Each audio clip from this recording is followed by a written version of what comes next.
जब तक डेटा है तब तक आस है, वरना ये जिंदगी तो उदास है। डेटा की गहराई में छुपे राज है, जिन्हें ढूंढना ही तो आजमाइश है। जी हाँ दोस्तों, डेटा में हमारे हर राज छुपे हैं। आज हमारे आसपास सब डेटा है, हम सब हर वक्त इससे घिरे हुए हैं।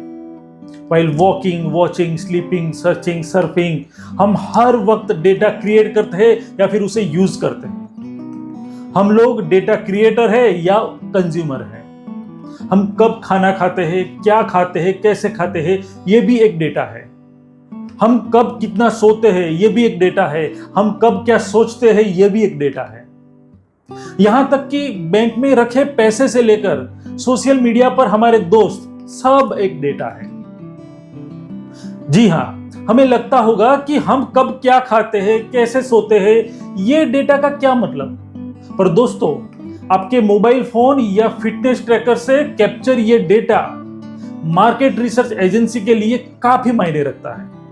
इसीलिए तो गूगल अपनी सर्विसेज जैसे कि Google search, Google map, Gmail आम आदमी को फ्री में देता है, ताकि वो हमारी सोच और सर्च का डेटा लेके उसे अपने एनालिसिस में यूज कर पाए। क्योंकि डेटा तो एक आईना है जो सच को दर्शाता है, कभी खुशी कभी गम, हर पल को दर्शाता है। तो आइए दोस्तों, मैं हूं चिराग और आज के इस वीडियो में हम समझेंगे कि आज के दुनिया की सबसे बड़ी एसेट ये डेटा क्या है।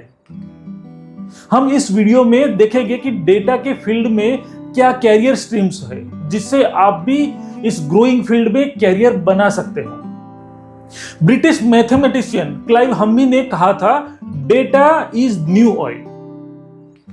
Like oil, data is valuable, but if unrefined it can not be used. मतलब कि डेटा यूजफुल है, पर जब वो रिफाइंड और यूजेबल फॉर्म में हो तो ही। तो इस वीडियो में हम डेटा के बेसिक को समझेंगे, बट डोंट वरी, इस वीडियो में हम ज्यादा टेक्निकल jargon यूज नहीं करेंगे। We will keep this video super simple. Data को हम एज ए कॉन्सेप्ट समझेंगे। तो डेटा क्या है? जैसे मैंने बताया कि हमारे आसपास सब डेटा है। किसी भी चीज की कोई भी डिटेल है तो वो डेटा है। जैसे कि मेरा नाम, नाम के स्पेलिंग, ये हवा की क्वालिटी, टेम्परेचर, सब एक्चुअली डेटा है। डेटा ये प्लूरल फॉर्म है डेटम का। डेटम सिंगुलर है और डेटा उसका प्लूरल फॉर्म है। Datum is a single piece of information और फैक्ट, पर आमतौर पर हम सब इसको डेटा ही कहते हैं। So data is a raw unanalysed basic form of details. जैसे कि दिन भर आप फॉर एग्जांपल टेम्परेचर नोट करते हो, तो वो टेम्परेचर डेटा है। देन इंफॉर्मेशन, प्रोसेस्ड और मीनिंगफुल डेटा इज इंफॉर्मेशन। जैसे कि क्लीन डेटा, जैसे कि दिन भर के टेम्परेचर का एवरेज इंफॉर्मेशन है, फिर कोई पर्टिकुलर टाइम पर क्या टेम्परेचर है, ये सब इंफॉर्मेशन है। Then contextual information is knowledge. मतलब के सालों के कुछ महीने टेम्परेचर कम होता है और कुछ महीने टेम्परेचर ज्यादा होता है, तो ये नॉलेज हुआ। जैसे कि हमें पता है कि हर साल दिसंबर में ठंड ज्यादा होती है और मई और जून में टेम्परेचर ज्यादा हो जाता है, तो ये हमारे पास टेम्परेचर का जो इंफॉर्मेशन है उससे निकाला हुआ नॉलेज। देन wisdom, knowledge with human belief, purpose, values और जजमेंट इज कॉल्ड विजडम। जैसे कि विंटर में हम वुलन क्लोथ्स पहनते हैं, समर में हम हल्के खुले कपड़े पहनते हैं, ये विजडम है। तो इस तरह पूरा डेटा का इकोसिस्टम बनता है, जिसमें डेटा में से इंफॉर्मेशन बनता है, देन इंफॉर्मेशन में से नॉलेज बनता है और नॉलेज में से विजडम। तो दोस्तों, अचानक से ये डेटा इतना इंपॉर्टेंट कैसे हो गया? डेटा तो पहले भी था, पर वो ऑर्गेनाइज्ड नहीं था, इसलिए ज्यादातर डेटा यूजेबल नहीं था।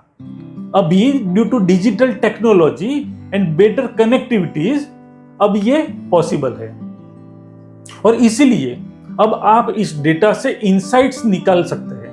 जो काफी बड़े डिसीजंस लेने के लिए बहुत हेल्पफुल रहती है।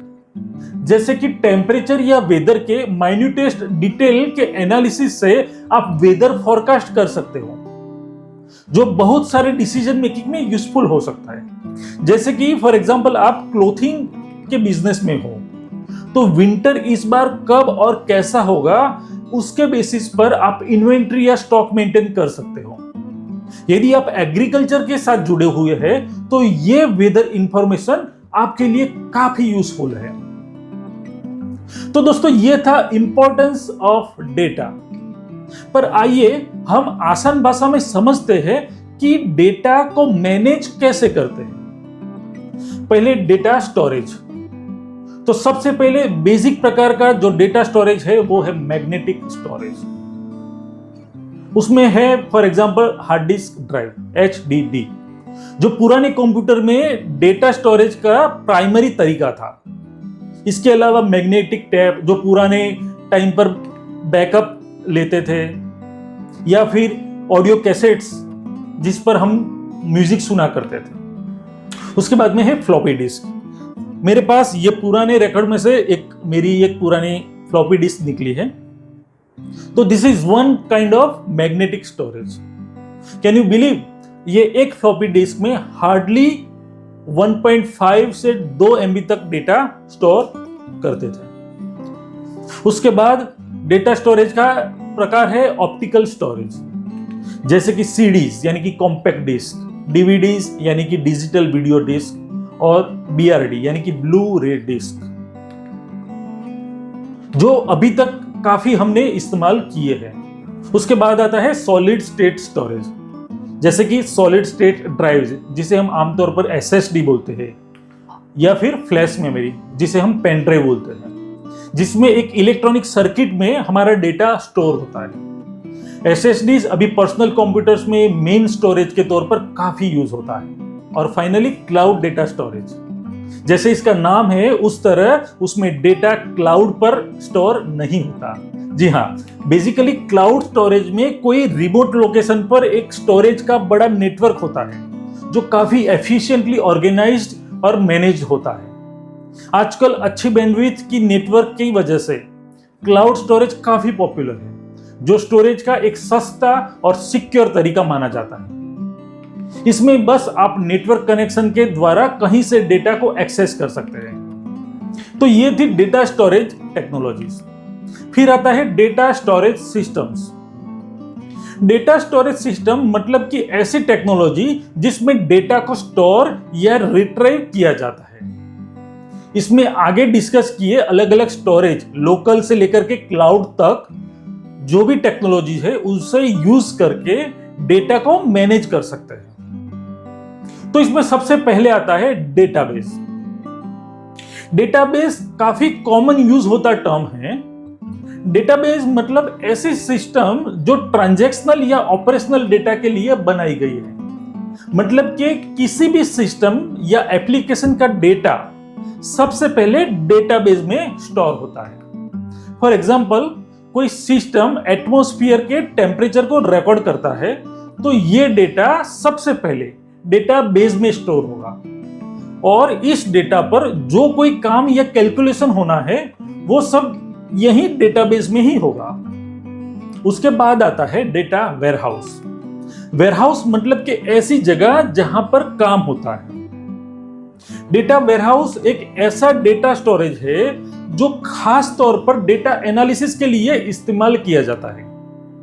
एक्चुअली डेटाबेस में ट्रांजैक्शनल डेटा होते हैं, तो एनालिसिस के लिए भी डेटाबेस का ही इस्तेमाल करने से उसकी एफिशिएंसी कम हो सकती है। तो इसके लिए डेटाबेस में जितना डेटा हमें डेटा एनालिसिस के लिए चाहिए, उतना ही डेटा हम उससे डेटा वेयरहाउस में लेकर के उस डेटा पर एनालिसिस करने से डेटाबेस की एफिशिएंसी भी इंपैक्ट नहीं होगी, और लिमिटेड डेटा डेटा वेयरहाउस में होने से हमारा डेटा एनालिसिस का जो काम है वो भी काफी फास्ट हो सकता है। जैसे कि हम एटमॉस्फेयर का फॉर एग्जांपल टेम्परेचर रिकॉर्ड करते हैं, तो पूरे दिन का जो डेटा हमारे पास है वो सब डेटा हमारे काम का नहीं है। हमें सिर्फ पूरे दिन के टेम्परेचर का एवरेज चाहिए, तो हम सब उतना ही डेटा वेयरहाउस में कॉपी करेंगे जो हमें चाहिए, और फिर उस डेटा पर हम काम कर सकते हैं। उसके बाद आता है डेटा लेक। जैसे डेटा क्लाउड में क्लाउड नहीं होता, वैसे ही डेटा लेक में लेक नहीं होता। डेटा लेक एक ऐसा डेटा स्टोरेज है जिसमें सब तरह के रॉ डाइवर्स डेटा जो फ्यूचर में शायद जरूरी हो सकते हैं, वैसे सब डेटा हम डेटा लेक में ऐड करते हैं। डेटा लेक में स्ट्रक्चर अनस्ट्रक्चर दोनों तरह के डेटा हम स्टोर कर सकते हैं। स्ट्रक्चर अनस्ट्रक्चर डेटा क्या है ये हम किसी और वीडियो में डिस्कस करेंगे। कुल मिला के डेटा लेक काफी बड़े वॉल्यूम को स्टोर या मैनेज करता है, जो आमतौर पर डेटाबेस या डेटा वेयरहाउस से पॉसिबल नहीं हो सकता।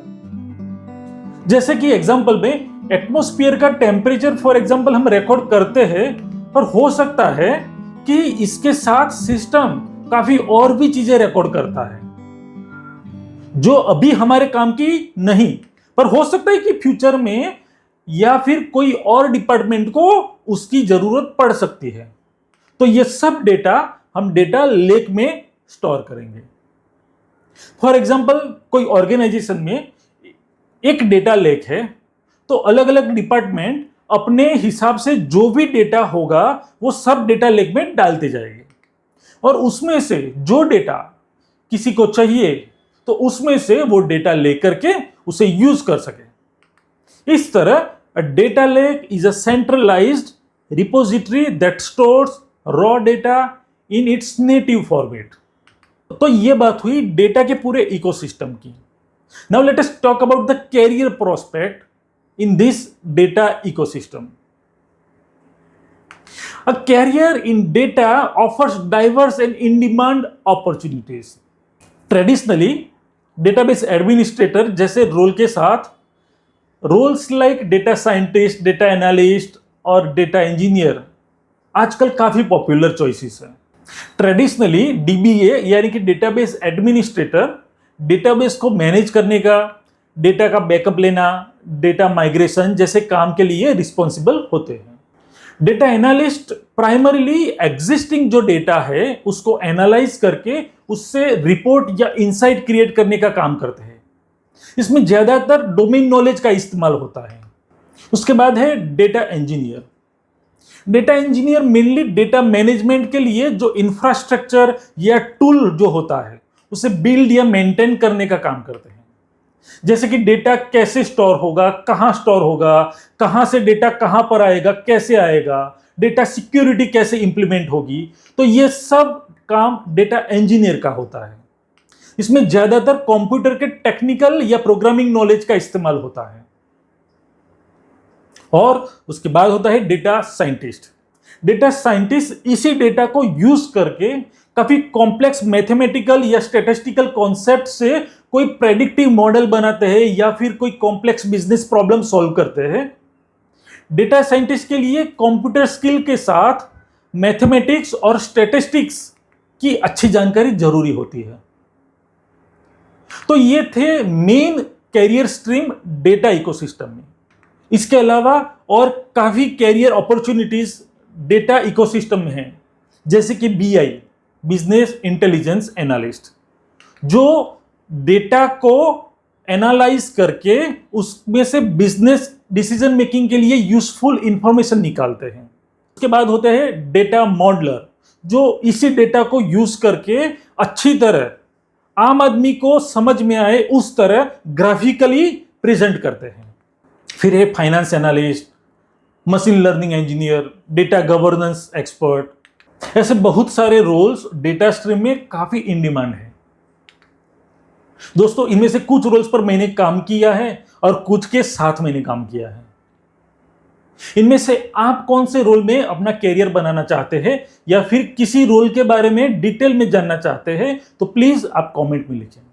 वीडियो पसंद आया है तो उसे लाइक करें और चैनल को सब्सक्राइब करें ताकि आप तक मैं ऐसे इंफॉर्मेटिव वीडियो पहुंचा सकूं। Thank you. जय हिंद।